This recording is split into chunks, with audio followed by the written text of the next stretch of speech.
Seumpama biji sesawi. Selamat pagi, saudaraku yang dikasihi Tuhan.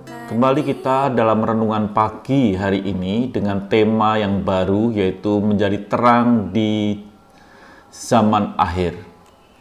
Harapan saya, saudara dalam kondisi sehat dan diberkati Tuhan, dan tetaplah hidup di dalam kekudusan Tuhan di akhir zaman ini.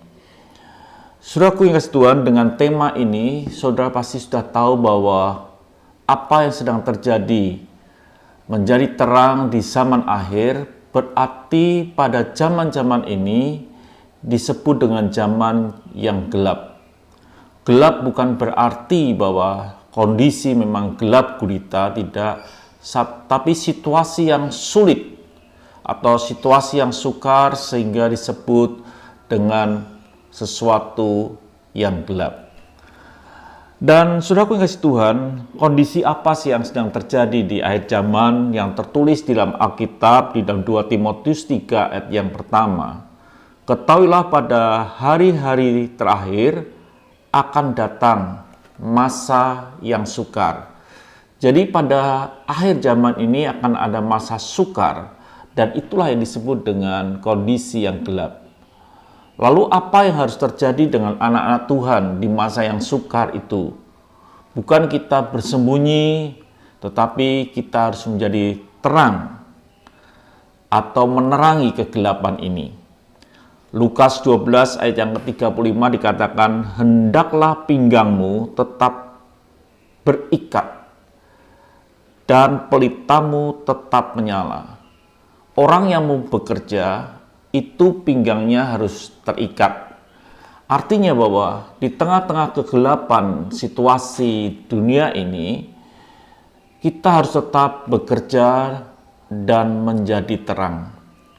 Untuk menjadi terang, apa yang harus terjadi adalah kita memperhatikan pelita kita untuk tetap menjadi terang. Bukan perhatikan suasana yang gelap, tapi memperhatikan apakah pelita kita tetap menyala.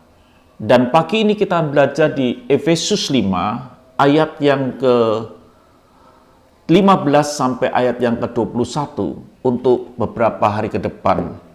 Kita baca Efesus 5 ayat yang ke-15. Karena itu perhatikanlah dengan seksama bagaimana kamu hidup, janganlah seperti orang bebal tetapi seperti orang arif. Di ayat ini bagian yang pertama yang kita akan bahas yaitu, karena itu perhatikanlah dengan seksama bagaimana kamu hidup. Setiap kita di situasi akhir zaman ini, kita perlu memperhatikan dengan seksama bagaimana saudara dan saya ini hidup untuk menjadi terang Tuhan.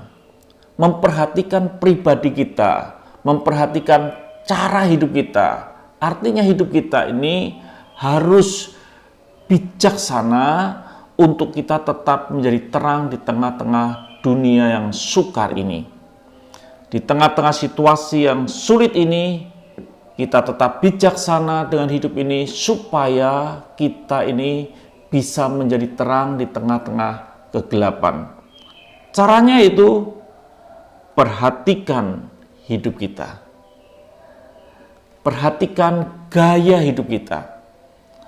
Banyak orang ini kita memperhatikan, seringkali memperhatikan orang lain, memperhatikan keluarga orang lain, memperhatikan gaya hidup orang lain, dan setelah kita melihat gaya hidup orang lain, kita mulai menghakimi, atau kita menjudgment, atau kita mungkin menjelekkan, dan lain sebagainya. Kondisi inilah yang tidak perlu terjadi.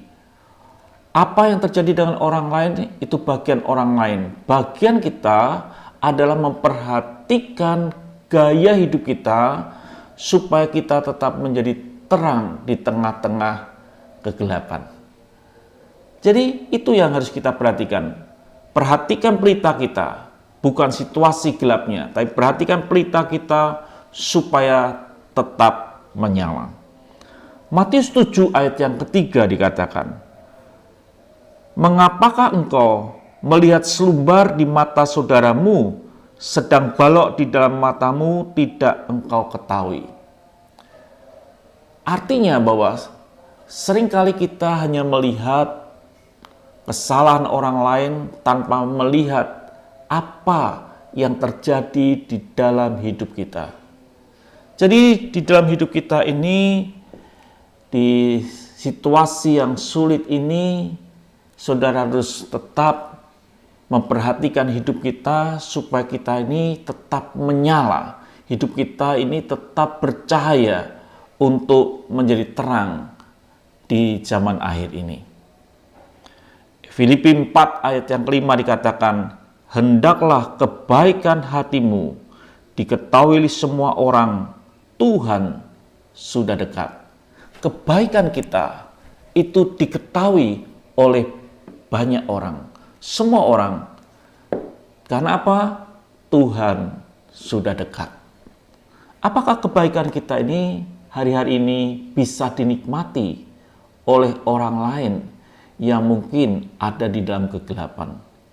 Kalau saudara seorang anak, saudara hadir sebagai seorang anak, dan kebaikanmu bisa dilihat oleh orang tua, oleh keluarga saudara, dan kalau saudara seorang ayah atau ibu, saudara juga kebaikan saudara bisa dirasakan oleh anak-anak saudara, oleh pasangan saudara. Itu yang harus terjadi dalam hidup kita.